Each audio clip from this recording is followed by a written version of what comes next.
Lions Rock Productions.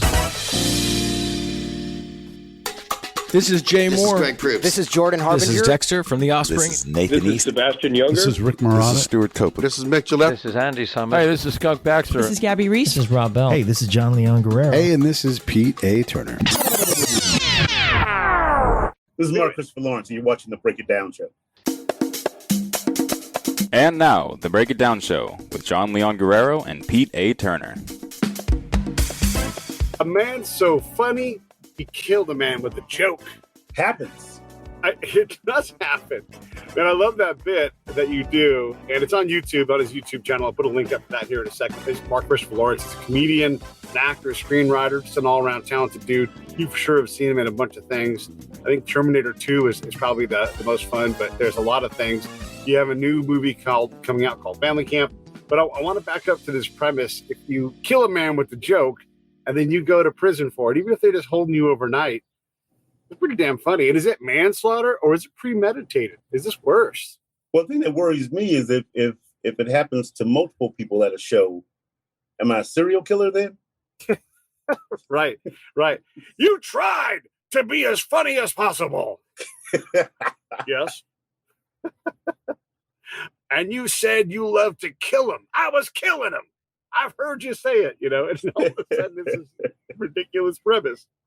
Hey, I was just glad other comics were there to see it. Yeah. So that actually happened. Yeah. That wasn't a setup for a joke or nothing, huh?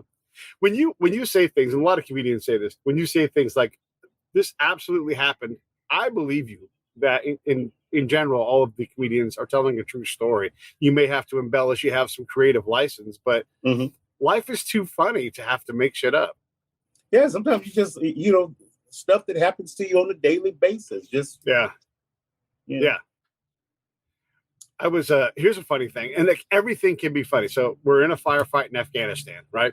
And the Afghans are cooking a fish that they caught in the stream. Now, by fish, not a very big fish at all. This is a tiny little Afghan fish. And they're cooking it in the stream. Firefight kicks off, and everybody gets up and starts going to work, right?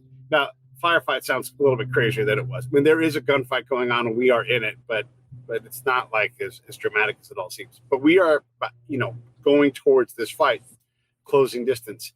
And as we're closing distance, the Afghans' war dog goes running by with that fish in its mouth. It's the funniest thing. We were running in a gunfight, laughing out loud as we're running towards this fight, and there's bullets coming towards us. It's hilarious. Oh, man. What's some of the funny stuff you've seen in life? Like, do you take this stuff down? Do you take notes? Are you like, oh, that's a funny premise? Like, how do you build some of your jokes? Basically what I do is I do a timeline from the time I was born to present day. Right. And then every story that I can think of that affected me positively, I write it above the timeline. And everything that affected me negatively, I write it below the timeline. And then I choose one of the stories and tell it to myself. Yeah. And if it's funny, then I'll, just kind of tell the story to other people until I feel like, okay, this story can be a joke. And then I throw it in. And sometimes, you're still too close to it to talk about it. So, you wait and see what happens. Yeah. When you look at your career, like a lot of people who work in, we'll just say Hollywood, because that's like the main place. The people that work in Hollywood are often multi-slashed, right? You're a writer, you're a comedian, you have all these things. A buddy of the show, another guy too, as successful as you can be, he is a music producer. But I think at his heart, what he is a musician. It's just that being a producer creates the revenue, right? So he'll put an album out every now and then, and this is in no way to denigrate what he does, but he is not a singer, right? And so he's got to go out and find someone to sing over the top of his stuff. But it's almost like a business card for him. He's like, look at the melodies and tunes and lyrics I can create, now let me find these other things, or hire me to produce your thing to take it to the next level. So at his heart, he's this musician, songwriter guy, but producer is the hat you have to wear to make money. Do you identify with that? Yeah. As far as like screenwriting, I always second guess my dialogue. So I will come up with the concept of what the thing is, and I'll talk to one of my writing partners and say, hey, here I have this idea. Here's the thing, and then I'll write out a treatment, based on what they say, and then send it to them, and let them do the heavy lifting on the dialogue because I always second guess it. It's like I don't trust myself. Yeah, but Which that's doesn't make true sense. for I probably almost. should. That's true for almost anybody, except for maybe like Sorkin or someone like that. Like that, you want to have a professional set of eyes, or like someone who's a good tastemaker in like conversation to read your stuff, right? Yeah, you want somebody that's been there, that's been in the game, that's good at it, and partner with those people. It's like it's okay to partner with people. Yeah, and it's also okay to take their very good and accurate advice and say, not changing a word, because like you've heard what they've had to say. Yeah, and a lot of times these things you're splicing hair. Like, yes, we're all talking about something that's so small. I'm going to leave my flavor in it. I think that's accurate, right? Right. It's like you got to trust your vision, Right. And not all feedback that you get is going to work with your vision. Right. When you go test out your new, let's say just the comedy stuff, and you go to the workshop and you find your local club that you work things out at, where is that club? And then, what kind of tweaks do you have to make? You're like, I just will not learn this lesson. I come in with this stuff. I know what's good. And then I'm always having to make this one adjustment. Well, I think for me, it's like the jokes change a little bit every time I do them because I don't necessarily memorize it verbatim because I'm a storyteller. So I want to tell it so that it feels like, I'm telling you this story for the first time tonight. Madhouse Comedy Club in San Diego is probably where I do most of my new stuff. But generally, because I'm usually doing 45 to an hour, I'll find a couple of spots in my act to stick in something new to see how it goes. Right. A lot of times I'll put something brand new right up front. Yeah. Because it doesn't fit with anything else yet. And I guess I want to mention right up front here, too, one of the things we'll talk about here in a minute is Save the Brave, Comedy for a Cause, and doing the show that we're going to do later this month at Bastards in Temecula. As a way of just highlighting this, Bastards, if you haven't been to Bastards in Temecula and you're in that region at all, good grief, the food is good there. They're not paying me to say this. It's just a really solid place. And I can't wait to see you and hang out and have these shows. These shows are really fantastic. We're going to come back to that. I want to back up and talk to you as a pro comedian. Because I had Jay Moore the other day on my show. He's a friend of mine. So we were sitting in his house talking. I said, hey, I'm going to go see Dave Chappelle at the Hollywood Bowl end of the month, right? And I'm like, this is one of the best. I don't know if you've been to the Bowl, but it is one of the best venues to see something at. It's their 100th anniversary season. And it's Dave Chappelle look, if he's going to get any better, he's only going to get more goaty as he does this. I mean, this is apex comedy and a fantastic joint. What is making Dave Chappelle, like, what makes him different than, say, I don't know, Jeselnik or any other standard, like pro comedian, right? Who can go anywhere. You can go anywhere. Lopez can go anywhere. What makes Dave Chappelle, what makes everybody else go, that's the dude right there? I don't know. I think he's developed this sort of ability to connect with everybody. People on every age range, and so everybody likes him. And then he's smart. He's really smart, and it shows in his comedy. And he's got that one joke where he gives the audience pieces of paper and they write down a punchline. And he builds a joke around a punchline. Who does that? No. Nobody. That's goalie like, right there. yes, it is. That's like, God dang it, Jones. What's his first name? The fighter. He's like super awesome. What's his Roy? name? Yeah. Roy Jones Jr. He in his prime, he'd be like, look, there's nobody as good as me. And these are good fighters. He'd go out, throw a whooping on them, and then go play some D-League, play point guard starting in a D-League basketball game. Right. Same night.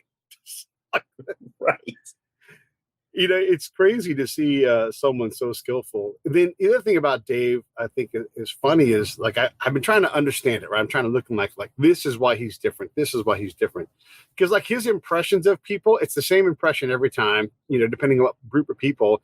And he does stuff like he puts his head to the side, like, oh man, and they're good impressions, and it's the same thing. But goddamn, it's hilarious. Like when he imitates like white people or whatever, and he says things like "dirt." Like you can't say "dirt" to anybody in normal conversation because that would be considered offensive in some way or something. Right. He's got no fear. At this point, it's like really you can't cancel him because he puts himself up wherever he wants to play. So when you have that level of freedom, like when you first start doing comedy, you got nothing to lose. So you can say whatever you want to say. Yeah. And there's no body coming after you to cancel you because you got nothing to cancel. Yeah. And now it's like you get to a point where you got a lot to lose. And Dave is like that, but they've tried. And he's still selling out the bowl. Yeah, he one of the things I love that he said recently, special is I will not be summoned, and that's that thing where it does look, he has a big enough audience. We love him for who he is. We love the fact that he's not making fun of anyone. He's making fun of groups and how groups interrelate and everything. And I'll have to say, if somebody was upset by that last special, they didn't watch the whole thing. Yeah, right. I think they just pulled out a snippet and got pennies in a bunch, and it's like I agree with him. Watch the whole thing and then have the conversation. Yeah, and if you're really on your game, watch the last several because he's making chapters in this book, and he's talking about this, and for whatever reason, the trans thing is dominated. And when I've talked to people about the most recent special, The Closer, it's incredible. Like, and if I say, what did you get out of it? Something different than what I got out of it. Like one of the things I got out, he starts out with talking about, I think it was the baby getting canceled by the trans community. Like this guy killed a black guy, and then he goes into this whole, saying that he's punching down on people. And then he brings it all the way back around. It's like, stop punching down on my people. And like, if you don't get something from that message, then you need to go back and watch it again because this is the master, and he's teaching us. And not only go back and watch it again, but go back and check yourself. Oh boy, yeah.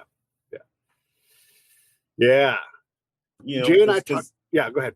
Because I mean, it's definitely evident that there's no malice in what he's saying. Right.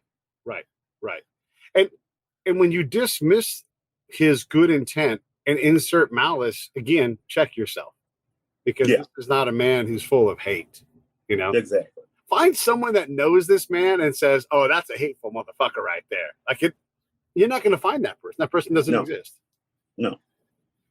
Jay and I were talking about Dave and him and everybody else, comedians. Your guys' job, in some ways, depending on the kind of comedian you are, is to challenge our norms, is to poke fun at who we are as these pink apes that run around and do things, right? So when you look at that. And if you miss the mark and you realize in retrospect that that one probably wasn't fair, are you obliged to apologize, or do you have license to make mistakes or to challenge us in a way that makes us uncomfortable? Well, I mean, people in their everyday regular jobs make mistakes, and life goes on. We'll try to fix it and move on. Yeah. So why should comedians be held to a higher standard in terms of that? Me personally, it's like most of my stuff is stuff out of my life. So if you take offense to anything that I'm saying, then that's your stuff, not mine. Right. Yeah. I got to mention my buddy Brad. He is he's an emerging comedian, and it's above a hobby, but it's not his profession, right? And and he played the Temecula Comedy Room at Bastards, and he bought for this, and Brad's a white dude. It's relevant for this story because he bought a puppet who's a little black guy. And the thing that it does is he doesn't do any kind of affect that's racial at all. It's just a puppet saying words, and he doesn't practice to be a ventriloquist because he's not trying to be, a ventriloquist at all. And so anything you bring to that bit is he's only created it by standing up there with this black puppet, right? Right. And people will get uncomfortable. And he's not trying, like, usually I'm the voice of the puppet. And so I'll say things in as a showy voice, but not in no way any kind of an imitative kind of voice. And so he's just being a bad ventriloquist. And so it's this whole funny premise that just, boy, you bring a lot of yourself to that act when he does it. It's really interesting to watch how people respond to it as they start to get it. I don't know if they ever get the racial thing, but we bring a lot of ourselves to people's acts. Yeah, I think so. I think the most effective stuff is stuff that's universal that people can look at and go, oh yeah, that's kind of me. But stuff is not as bad as that, and that's what makes them laugh. It's like, we want to laugh at somebody else's misery than our own. Yeah. Brian Cowan does a funny bit. He also played the room in Temecula, and he talked about how, like, parents love their kids and think they're geniuses. He's like, my ex-wife thinks my son's a genius.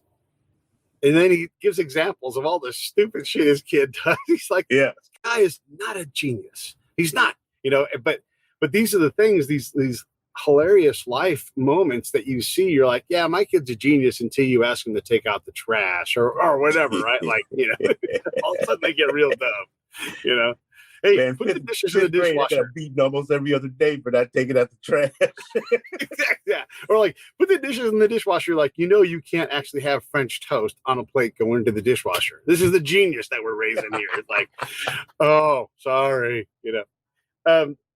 What's your comedy well? Like, where can you always go just to get solid material to add to your act? Myself, like I said earlier, I use that timeline and for me, it's like I want to write close to me, and for a couple of reasons. One, it's stories I already know, and then two, it's hard for people to steal from you when you're writing about your own life.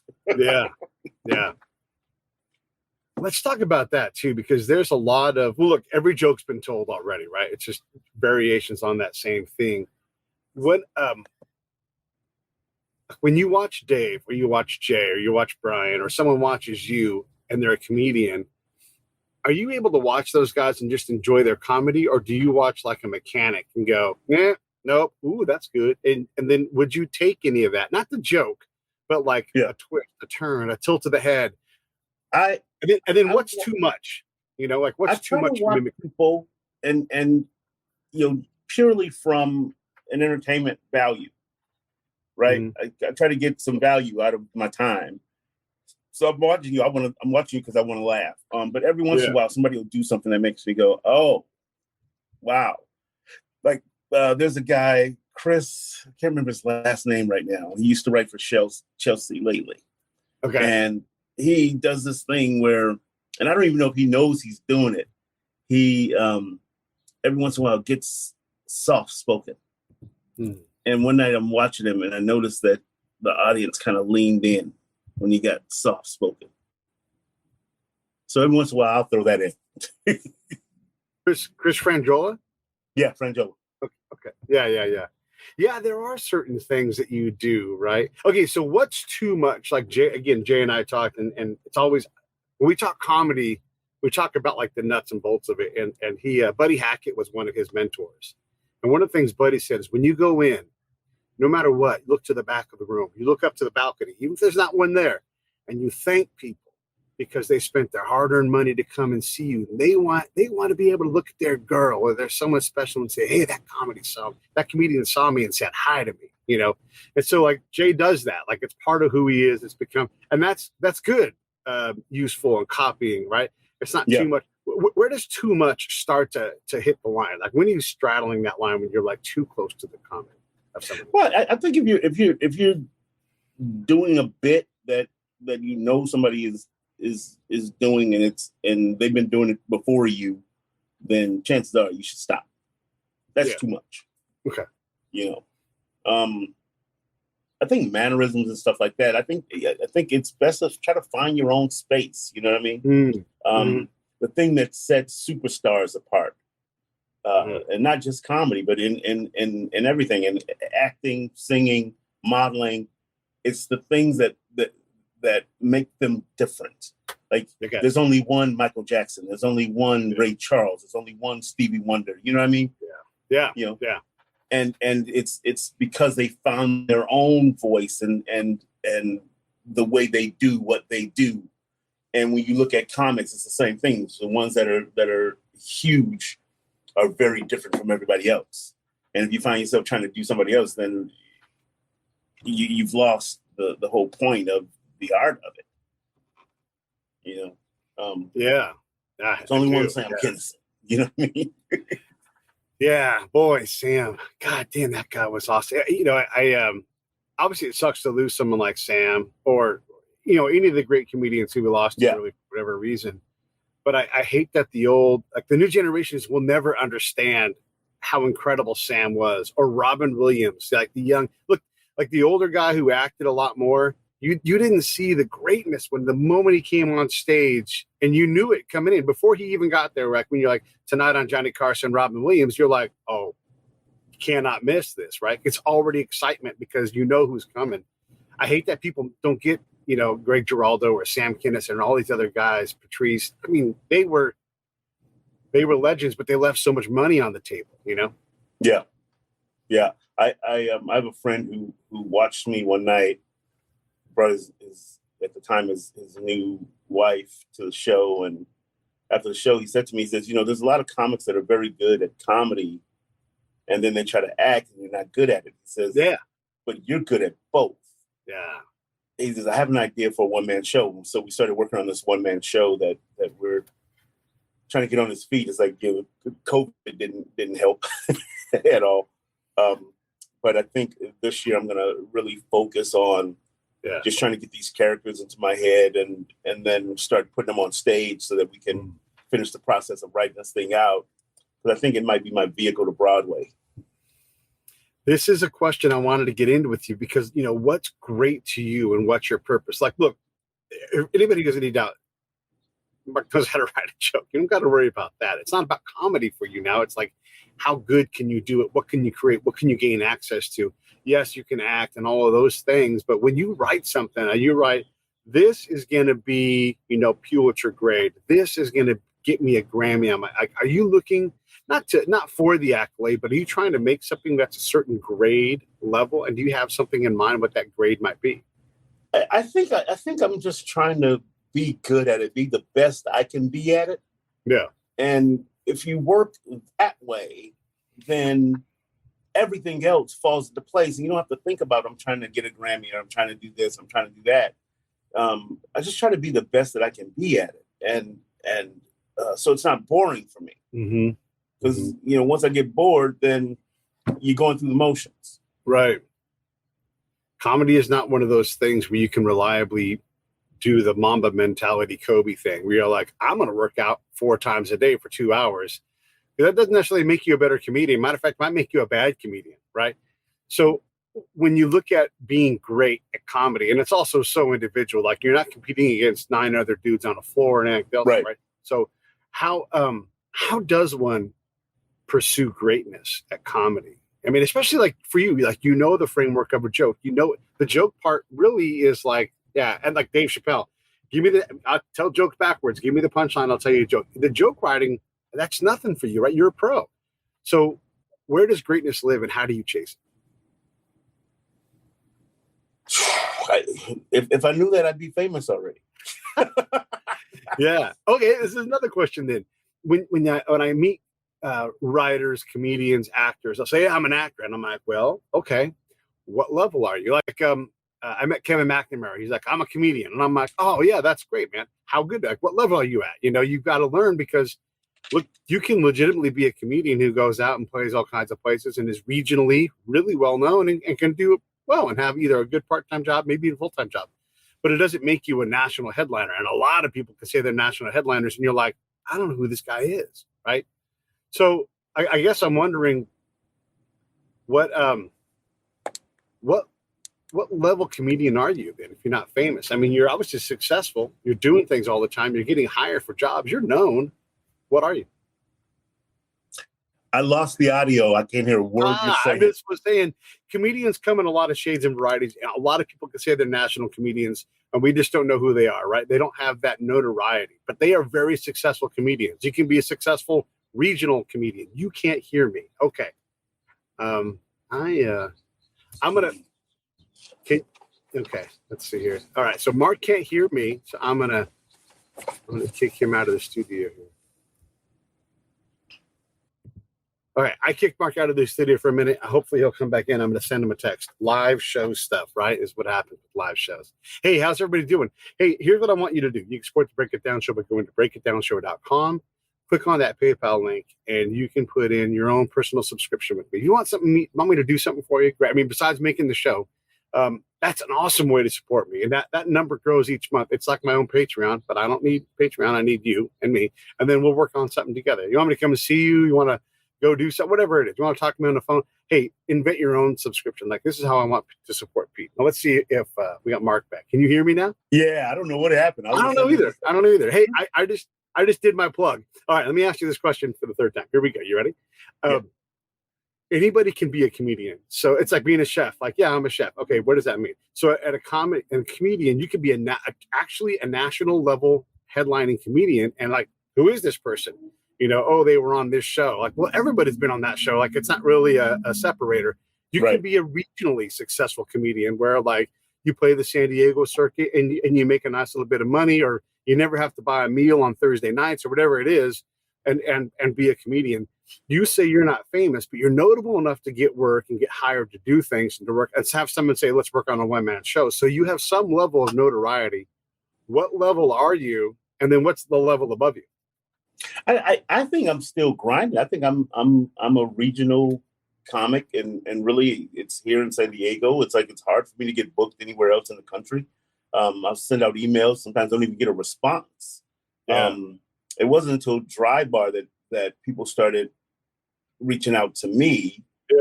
And so I don't think like clearly I couldn't fill up an arena. Right. You know, I'm probably a 500-600 seat kind of guy. Yeah. Yeah. And that doesn't necessarily translate to Topeka, Kansas, right? Like if you go there, you're hoping the room can fill the place out, because it's hard for a comedian to sell tickets in all the places where you could go get booked potentially. Yeah, it's like social media has completely changed the game. Back in the old days, when I first started, in the 80s, just my acting resume alone would get me into any room in America. Yeah. And now it means zero. Yeah. That's so crazy. And then they also look at your, Instagram or whatever it is, right? And they want to see how many people you attract. And right. you can I was late to Instagram. Yeah, right. You can buy that. You can buy a whole bunch of followers. Exactly. And that didn't necessarily translate to butts and seats. Yeah, exactly. Can you put butts in seats, right? And so do you want to hire a guy who's in ham and egger and goes out all the time and markets the shit out of a show and gets 500 people to show up? Or do you want to hire the 22-year-old fitness model who has a bunch of followers who they couldn't put into... It amazes me that the Harlem Globetrotters can still put a crowd of 2,500 people into the local gym anywhere in the nation. Yeah. I mean, decades later, it is not the players, it is the show that does that, right? So how does a comedian get to that level these days with these the metrics being so crazy? Again, if I knew that. I actually talked to a publicist the other day that, and we're trying to formulate ways of trying to build my following because like I was late to Instagram, right? And I think I have about 7,000-8,000 people that follow me there, but a lot of them are in different countries, so it's like it doesn't correlate to butts and seats. Right. I have more people on Twitter, closer to 25,000, and that's been good for me. In the past, I've had times where I was trying to fill a room, and I'd go to Twitter and say, "Hey, please retweet," and people would retweet, and we'd fill up a room. Yeah. But how do you do it organically so that people are following you because they like you and they'll come and see you when you show up? And so I really admire those guys that do that. David Arnold, Tony Baker, Kev on stage, those guys, have legitimate followers that show up. Yeah. I just looked up while you were talking. I looked up the Harlem Globetrotters on Instagram and Twitter. On Instagram, they're doing pretty good, about 700,000 followers, right? Wow. But their Instagram game is so weak. There's no videos. Like they'll put like a monthly schedule up. Like they're just not trying, right? And so, right. Okay, great. And then you look on Twitter, and they've got 80,000 followers, right? And again, the game is not strong. There's no like typical social media content. There's a picture of a kid being held up in the air and dunking a ball in the sketch, right? So they don't apparently have to do that stuff. They don't have to. They're famous enough. Again, regardless of who's on the board. Right. It's the show, right? It's the show. Mm-hmm. And then the room can sell it. A room that just packs itself out, it just does, like. Yeah, I did a show in Arkansas earlier in the year, and the guy said to me that the year had been hit or miss. He says, we don't rely on the comics to fill our room. He says, we ask you to go ahead and post and do what you're going to do. He says, but we, as a company, we feel it's our job to put butts in the seats. And, it was a lot of fun working there because I didn't feel the pressure of having to fill the room. And we had great shows, and it was awesome. Go ahead. And that's what it used to be. It used to be the club would fill itself. It helped that you had somebody who was a name on the show. But that doesn't, being a name on the show doesn't really mean anything anymore. Having acting credits doesn't mean anything anymore. Right. Yeah. The Room in Temecula Bastards, the comedy for a cause, created by Save the Brave. That room, we have Matt Balaker, sort of our in-house expert on comedians, right? And he said, because we're real hard on ourselves in the military, we're like, we have to sell more tickets. If we try harder, we'll sell more tickets. That's not necessarily true. Start earlier, broadcast louder, yell more, whatever it is, knock on doors, whatever. But sometimes like you have to let the room build out. And then Matt drops this on me. He's like, hey, by the way, I've never seen a comedy room start off as successfully and powerfully as you guys have. Don't lose sight of that. And it kind of took a little bit of load off of all of us. I've been telling everybody, I'm like, hey, we are doing a good thing. We have great comedians coming in, like Marcus coming in on the 21st. We have all these things. We're selling tickets. We're doing well. We're just going to add to it. But let's not set the goal in some far place away, because we're not trying to sell 500 tickets. We're trying to sell 70 tickets or whatever it is for that room, and then really get people that are passionate not only about comedy but about the Save the Brave mission and wanting to do something. But that also took a big load off of me. And not that we're not going to work hard, of course we are, but it allowed us to kind of reorient our sights on what we have done and what we are doing, as opposed to what we're not doing, even if it's unrealistic to expect that. Right. For me, the cause is awesome because I live in San Diego, and we probably have the highest concentration of military in the country here. And as a result, I have a lot of friends that are military, and so it's important to me. So that's why I'm being involved. Yeah, man, and we love that you're doing it. One of the things that's great is to be able to tell the comedians that we're trying to book, like, hey, I promise. One, we are on the comedian side. Like, we're not going to pull any fast ones. There's no trickery here, and we're going to work hard to support you and make you guys all rave about not only the room, but the experience of playing the room. And I don't know any other venue that really does that, like that works. Like, how can we make this great for Mark? What can we do? Go to Scott's Ranch and have a fire afterwards, or ride horses, or whatever it is. We really try to make this thing special for you all, because we do recognize what you're doing.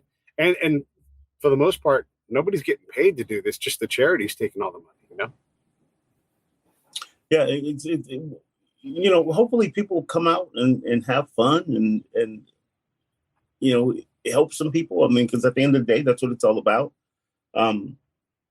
The actual show itself is going to be fun. I'm going to bring my A game. Everybody else is going to bring their A game. Oh, yeah.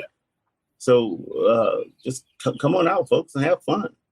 you know, and know that it's for a great cause. I like to say we're the hardest working charity, you know, like person for person, we get it done. Like the last month when we did it, I brought Alex Hooper down.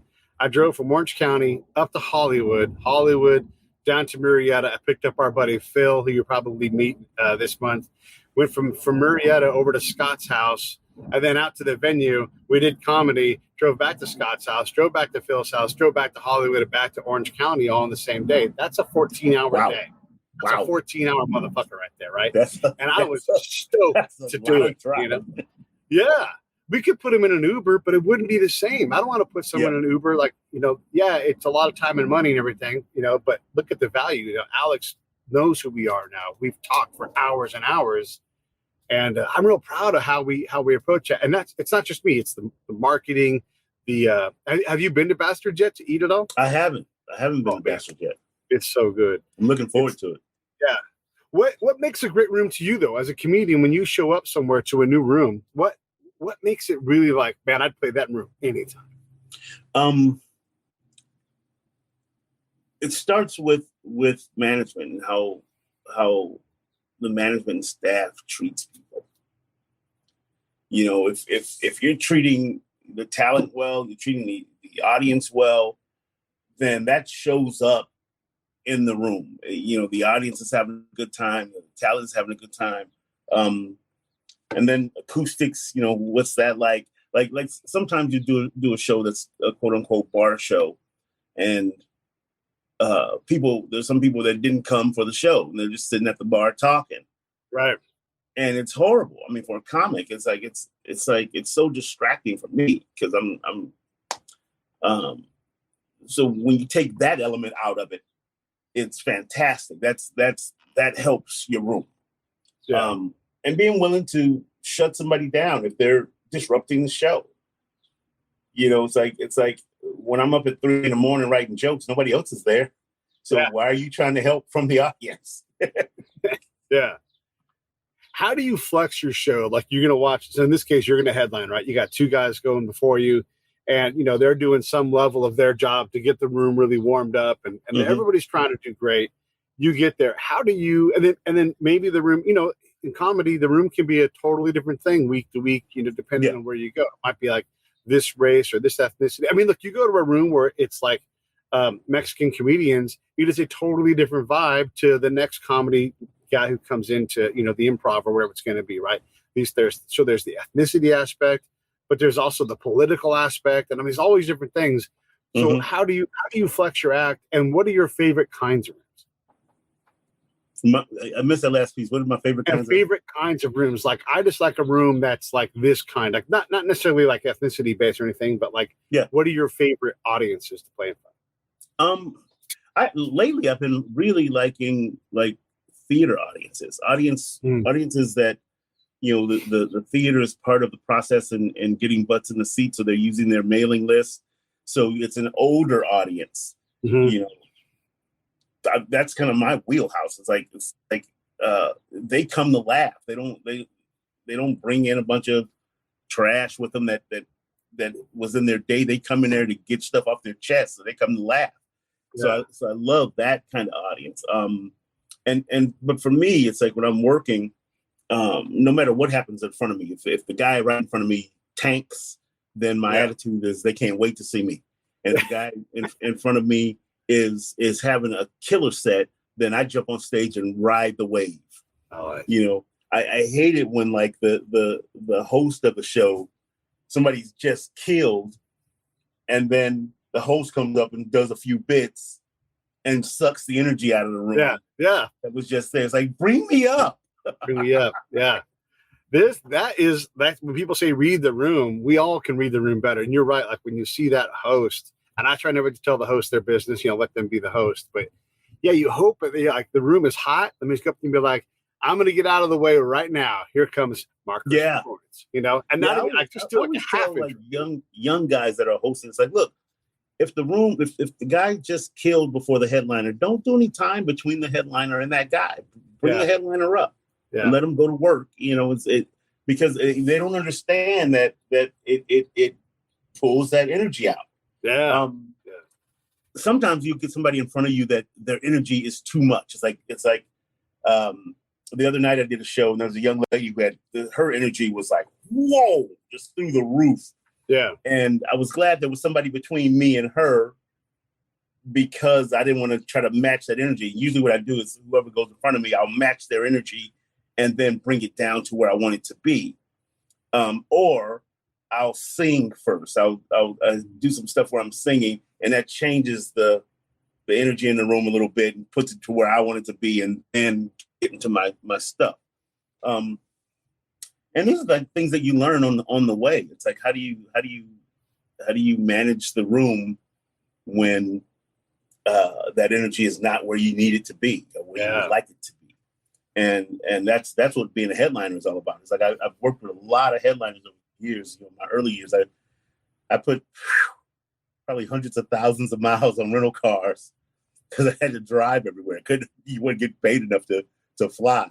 Right. And so as a result, worked with a lot of guys who were really just brilliant at the craft of comedy, and picked up a lot of things that are invaluable. We have an era where there's a company like Netflix that will create a lot of content, and whether or not you're able to get to Netflix, that creates a force that draws other providers to create, like, hey, we want to have Mark do a special, or whoever it is, right? And so we have the ability to have these grand specials that are out there. One, like, are you working on hopefully getting a special soon? And then the other thing is when you see someone like, God, I just love seeing Steve Martin and Martin Short out on the road doing their stuff, because they're just, you can tell that these guys love each other and are having a great time. And then I wish we could see some of the other comedians go out. Like, I'd love to see, like Whoopi or Eddie Murphy. There's a lot of comedians out there. Billy Crystal, it'd be great to see these folks go out and do their own, special. Or are we past that? Have those guys all had their time? And you can't tell me that Eddie Murphy couldn't put together a special and blow the roof off the place. I thought I heard a rumor that he was toying with the idea of coming back and doing some comedy. But I remember when Damon Wayans, when his, what was it, HBO or Showtime, whatever it was back then, came out, and Eddie said, "Yeah, I'm not doing comedy anymore." Yeah. But I think Eddie could come out and definitely blow the roof off of it again. I think he could just reemerge, as one of the top comics. I don't know. For me, I just want to be good. I mean, as far as trying to do a special, I did the Dry Bar, so I guess it's time to start writing a new hour. And so I started, breaking down ideas for 3 20-minute segments, so it doesn't feel overwhelming. And when I'm done with that, then maybe I'll pursue a Netflix special or something like that, or maybe do something on my own. I don't know. We'll see what happens. Describe for us the daily life of a comedian who's notable, but not in his mind, famous. How hard are you working? What does that day look like? Well, I mean, for me, it's like I'm not like your normal comedian, because I'm not just grinding in comedy. I do a lot of acting. I think I'm an actor before I'm a comedian. Okay. And so my day typically looks like me looking for an acting job. Yeah. With your iPhone, like doing, doing your auditions and everything. It's funny. It's like my last few jobs have come from, self-taped auditions. Yeah. And that's the thing. I think that's where we are now. Yeah. Do you feel like in acting, you are able to be something other than a character actor? I mean, your look, right? It's just like when your eyes, when you open them up real wide, like you have a certain like character that you become automatically just because of your presence.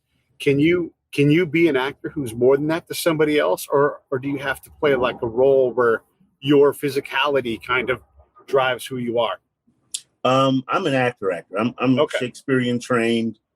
I do the classics. I've been in plays where I played 15 characters. So Does the industry recognize that? Is what I'm asking. Can they see you as something else? I think my current agents recognize it, which really helps because now I'm not just getting sent out for sitcoms. Like when I was with my first big agency, right? They signed me when I was doing a classical play, Life is a Dream. Very heavy play, very heavy character. Yeah. And then about a year later, they saw me do stand-up and never sent me out for another drama. And so most of my career was all sitcoms. And I'm not knocking it because I'm having a great career. Sure. But I'm much more than that. And my agents that I have now, they see it. Yeah. And as a result, things are changing. It's like I'm doing stuff that's darker. I played a dark character on Tyler Perry's All the Queen's Men. Yeah. And I was trying to write a piece about a guy, and then I noticed somebody had already done it and failed at it. Yeah. But I'm thinking, well, maybe we should probably revisit it anyway because it was terrible. It's like I think something that comes to mind is John Lithgow in Dexter. Okay. His arc on there. When you first see him, he's this nice guy bringing this lady's dog back, and the next time you see her, she's bleeding out in the tub. and I think that kind of dark character for me would be very good. I think that'd be sort of a game changer for me. And that, so I started actually searching for that and found a character that I think would be good. So maybe I have to find a different way to reinvent that sort of idea of what that character is. You talked about a couple of complicated big steps that I want to dive a little more deeply into them. So you're getting an agent, and you have multiple agents representing you for multiple things. You're a busy dude for sure. So let's everybody understand that. But getting an agent, damn impossible. Getting an agent that gets you, right? Because again, and this is meant to be a compliment, when you show up on the screen as I was watching your stuff, you have a funny vibe automatically. Like you can't help but show up and be in a funny presence. I'm not saying that you cannot be a serious actor, but the moment you show up, it's like, I get this guy. He's funny. Like I can't blame anybody professionally for looking at you thinking they can make money booking you as this funny presence, right? So now you've got an agent. So you did the impossible and got an agent, and then you did the other thing impossible. Like, yeah, that ain't working. I need to find somebody else. And then you found someone else who gets you. I think you get where I'm going. Mm-hmm. How the hell did you do all of that? I think a lot of it is luck. A lot of it is I got people praying for me all the time. And then my managers that I'm with, they actually helped me to get to this agency that I'm at now. And I think that's a lot of it. It's like they understood that where I was with the agency I was with, that we couldn't get to the next level there. Yeah. They said, we need to make a move. So they set up some meetings, and after a few meetings, we decided to go where I am now. It doesn't always go that well, right? We had early on in the show, we met Tara Kemp, who was this beautiful, and this is important in this case, white R&B singer, real soulful, and a label was trying to break into that genre, right? But they didn't know that genre. And so they had this powerhouse singer who, like, in her time was like one of the first white ladies to chart at her level on the R&B charts. She was good.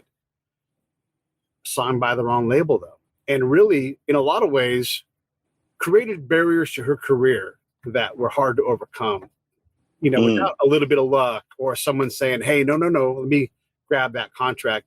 Because you can't be more talented at singing and everything else. And people from that era remember her videos, remember how good she was. But that one thing really chopped the leg off of her career. Can you come back from that? Yeah, sure. But it's not always. Not always. Yeah. Yeah, it can be difficult. Classic example. I was trying to get into Brad Garrett's club. And the management company I was with at the time, I was on Chuck, and he didn't like the money. he was like, well, it's 9 shows. He says, so you're barely making any money per show. He says, so I'm going to go back and ask for some more money. And he did that and alienated the booker.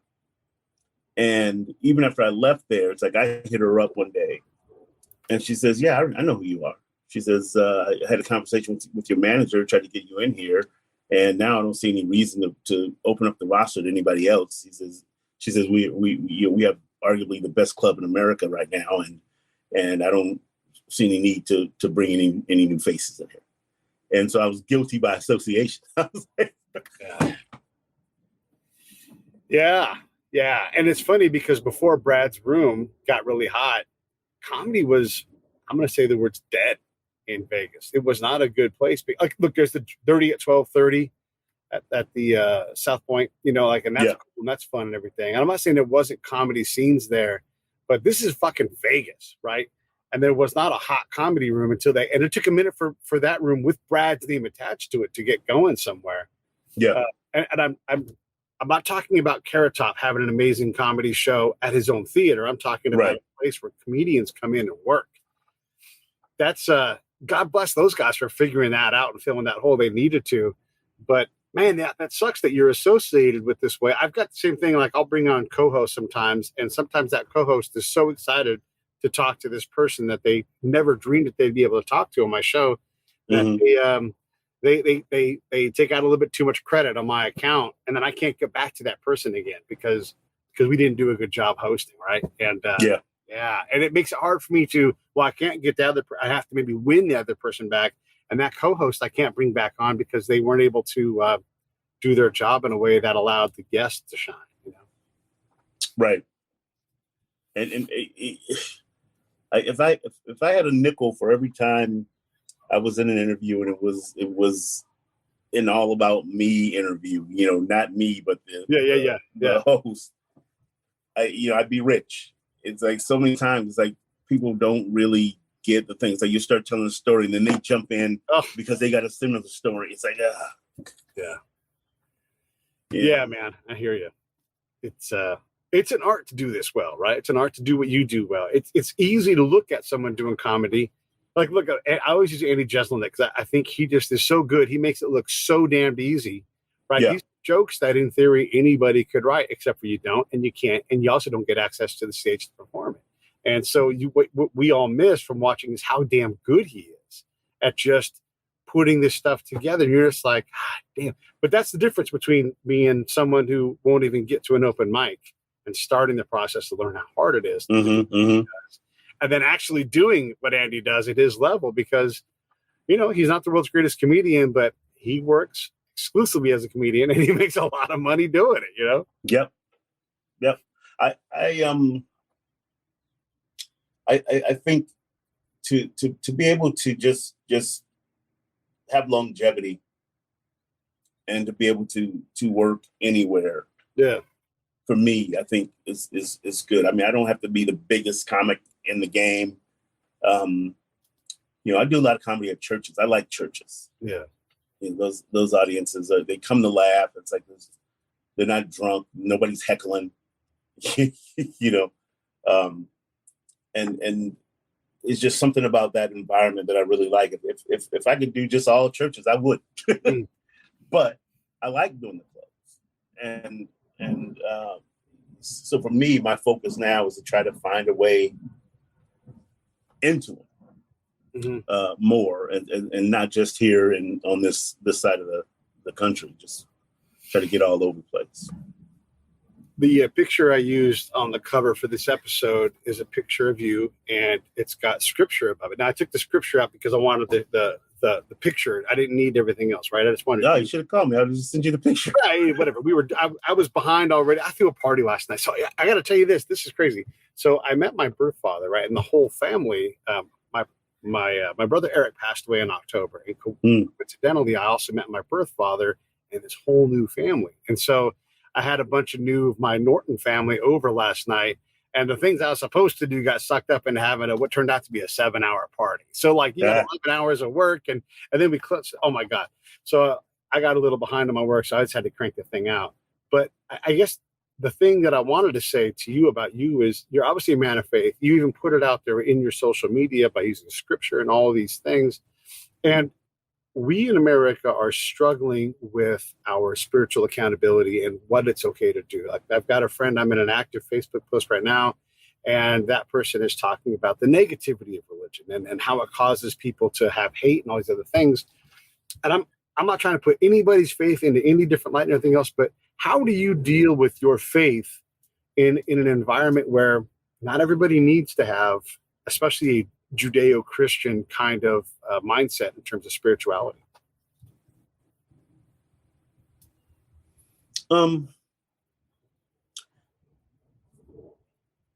Every day I wake up, I read scripture, right? So originally I was just posting that on Twitter. And when the pandemic happened, I didn't have any shows or anything to post. So I started posting the scripture on Instagram and Facebook and all the platforms that I'm on. And I started getting messages from people, things like, wow, I really need to hear that today. And, sometimes, God needs to talk to people in a certain way, and he finds a way to do it. And so I decided I'll just keep doing that because it's affecting people. And, that's important, that people can buy into some hope. Yeah. No, that's beautiful. And yeah, when you speak to people like that, and as much as the U.S. is a place where we don't necessarily all need God, he also has written the most successful book, the most quoted book, the most influential book of all time, right? Right. And whatever we do, no matter what we do, and we're a nation where we're free to pursue whatever religion we want, and thank goodness for that.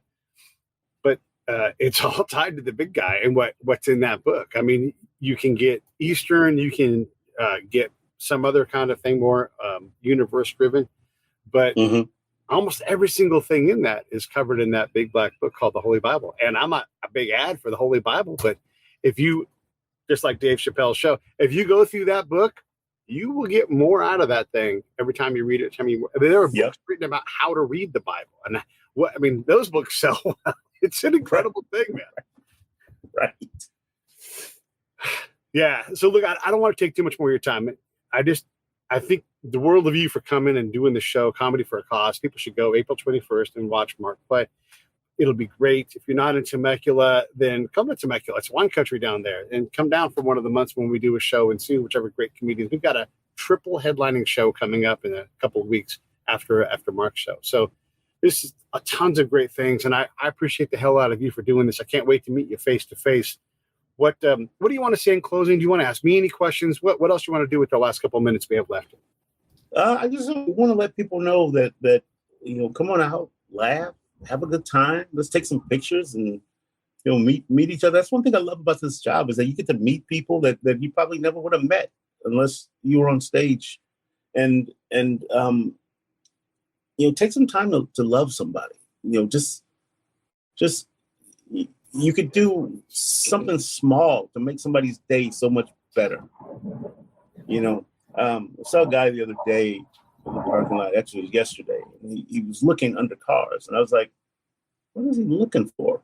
And so I was buying a big thing of water, put the water in the car, and I said, hey, you need some help?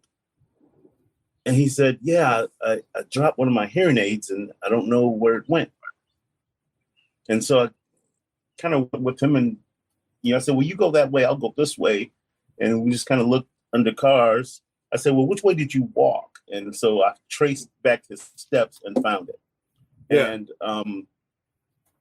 he was so grateful, and I think, we lost touch with humanity in that way, in helping people.